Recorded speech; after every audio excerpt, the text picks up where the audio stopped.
All right, let's look at some graphs of rational functions again. All right, so we're going to analyze and sketch these rational functions. And then we're going to look at the ones that have slant asymptotes or end behavior asymptotes that are oblique. Okay? So which we didn't do yesterday. And then we'll use these to model some real world problems again. All right, so here is some guidelines for analyzing these rational functions. You can write these down if you want. They're in the book. I'm just going to quickly put this up, talk about it, and I'll just do some examples. So we want to simplify these rational functions if possible. Okay, just like we did in the last homework help where we factored and crossed off factors that were the same. All right, we want to then find and plot y-intercepts by evaluating when sticking in 0 for x. We want to find zeros in the numerator. We want to find zeros in the denominator because those gives us our corresponding x-intercepts and vertical asymptotes like we talked about. We want to sketch these asymptotes, plot at least one point between and one point beyond the x-intercepts and asymptotes so we know where the graph is.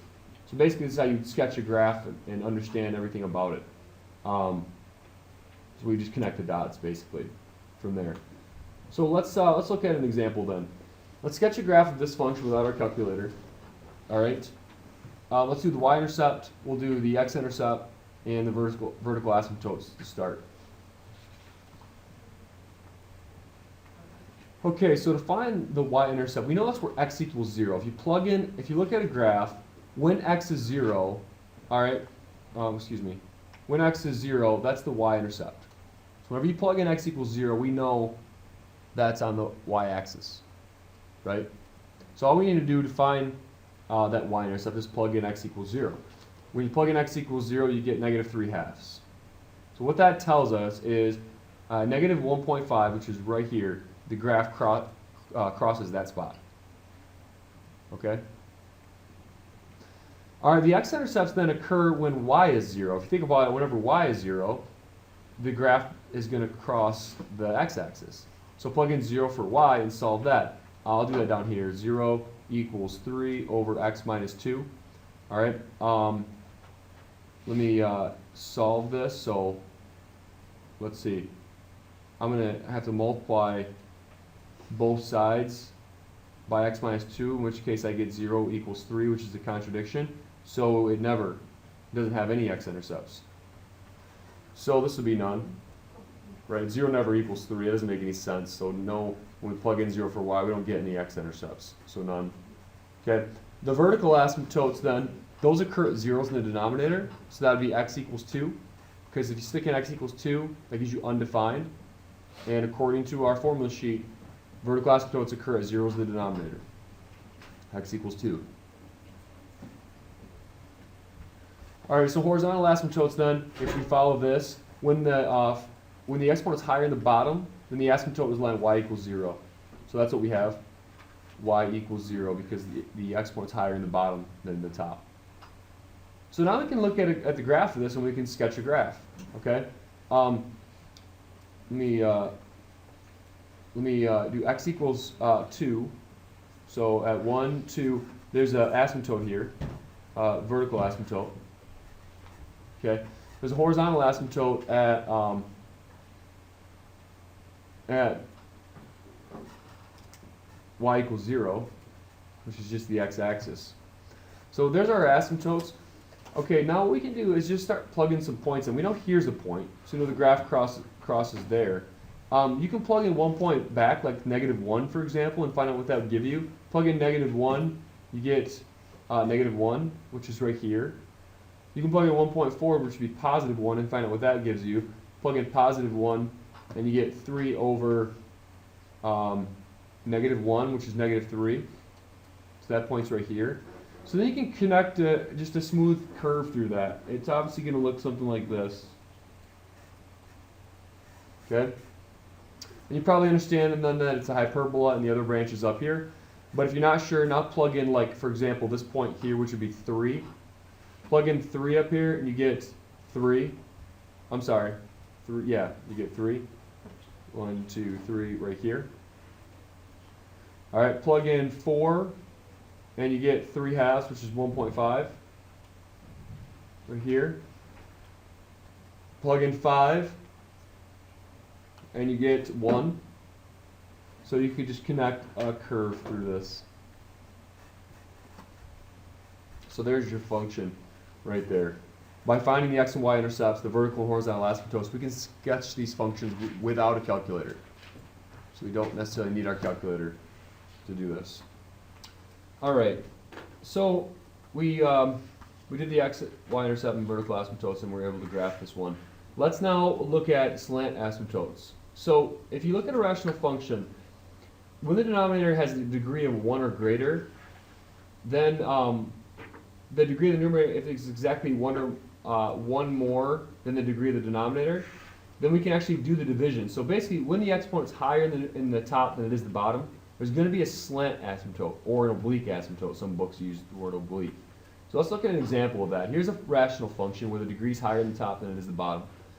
You can actually do the long division, which we're going to do in a second, and you'll find out that it has an asymptote that's actually on an angle. Okay, so it's got a vertical asymptote because those occur as zeros in the denominator. So at -1, it's got a vertical asymptote, but it also has a slant asymptote or an oblique asymptote. And let me show you how to find those. Let's just do our own example. Let's sketch this graph, and we'll find its slant asymptote. All right, so we have this function. Now, let's look at, let's just try to analyze it real quick. And to do that, we're going to find, let's do the y-intercept first. Okay, y-intercept's occur where x is 0. All right, just plug in 0 for x, you get -2 over -1, which just gives you +2. So the y-intercept's at +2. All right, let's look at where it would cross the x-axis then. Where it crosses the x-axis is where y is 0. So let's try to see if we can solve that. Okay, you'd multiply both sides by x minus 1, in which case you'd have 0 equals x squared minus x minus 2. All right, let's try to factor that, find the zeros of the numerator then. X minus 2, x plus 1. So the x-intercepts are at +2 and -1. Got 2 x-intercepts. All right, let's find any asymptotes then. Let's do vertical. Vertical asymptotes occur at zeros in the denominator, so that'd be x equals +1. All right, let's see if it has any horizontal asymptotes. I don't think it does, but horizontal asymptotes then, since the exponent's higher in the top than the bottom, then you think it would be the line y equals 0. But this one has a slant asymptote as well. So let's look at that. In order to find the slant asymptote, this is the new part. This is the only thing we haven't done yet. To find slant asymptote, you just have to do the long division. So let's divide this. X minus 1 goes into x squared minus x minus 2. In which case, what do we put up here to multiply by x to get x squared? That'd be x. Follow through and subtract. You get 0. Bring down the -2. Okay. So now what do I multiply by x to get, this is 0x right here. So yeah, 0. 0 times x gives me 0x, and 0 times -1 gives me 0. When I subtract then, I get a remainder of -2. So what that means then is, this is x plus 0, I don't need the plus 0, but I do need my remainder, which is -2, over my divisor. So this is my quotient. It's remainder. It's the quotient plus remainder over divisor. So what that means then is the original function right here can be rewritten as x plus -2 over x minus 1. So this function right here is the same as the original function because we actually did the division. We divided x minus 1 into it, and we got this. So these are the same thing. Now the nice thing about this function is, if you think about it, this right here, when x gets really, really big, what does this go to? It goes to 0. When x gets big, this goes to 0. So that means that the end behavior asymptote, or the oblique asymptote, when x gets big, is just this. So my answer would be y equals x. That's my slant asymptote. So let's take a look at a graph then. Now we have all this information. We know the y-intercept's at 0, 2, so it crosses the y-axis there. We know the x-intercepts are at 2, 0, which is right here, and also at negative 1, 0, which is right here. We know that it has a vertical asymptote at x equals 1, so here's the vertical asymptote. We know it has a horizontal asymptote at y equals 0, the x-axis. And we also know it has a slant asymptote at y equals x. So basically, if you start plugging in points, like plug in negative 1. Well, we already know negative 1 is 0. You'll see what the function looks like. Let's just, instead of taking the time to plug in points, let's have the calculator do it for us real quick. So let's go to y equals. And let's go to type in the function. So we take a look at this graph then.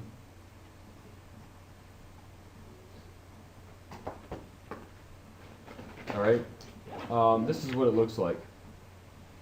Now, you can see that we were right with the oblique asymptote. It does have the oblique asymptote, we can do a different color, of y equals x.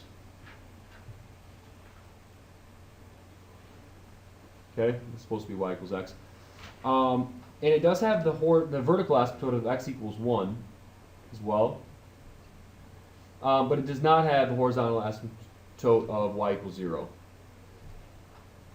Okay, so when the exponent's higher in the top than the bottom, when the exponent's higher in the top and the bottom, right here, you have to do the end behavior asymptote. So I made a mistake a second ago. That's when the exponent's higher in the bottom than the top, then you have the line y equals 0. That was my fault. Sorry about that. When the exponent's higher in the top than the bottom, if you look at this right here, when the exponent's higher in the top and the bottom, the end behavior asymptote is the division of the numerator and the denominator. So yesterday what we had was examples where the exponent was higher in the bottom and the top, and you had the line y equals 0 as your asymptote. Well, now today we're going to have exponents higher in the numerator than the denominator. You're going to have to do the long division, and you'll get a slant asymptote. We'll do a bunch more examples, and we'll also do a homework help video that will help. All right, we can try one last problem then as an application problem. This has a rectangular page designed to contain 48 square inches of print. The margins at the top and bottom of the page are each 1 inch deep. The margins on each side are 1.5 inches wide. What should the dimensions of the page be so that the least amount of paper is used? All right, so here's the piece of paper, and here's like the print area. All right, so then they say that they want the top and bottom margins to be 1 inch, and then the sides to be 1.5 inches. Okay, and then they say the area of the printed would be 48 square inches of the printed region. All right, so from here, let's we can write a function for this for area. We'll call this x for the length or the width of the printed region, and we'll call this y for the length of the printed region. So we know x times y equals 48 because that's the area of the printed region.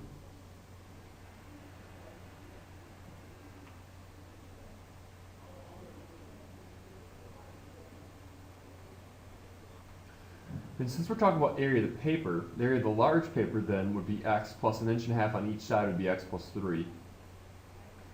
And the height would be y plus 2. Okay.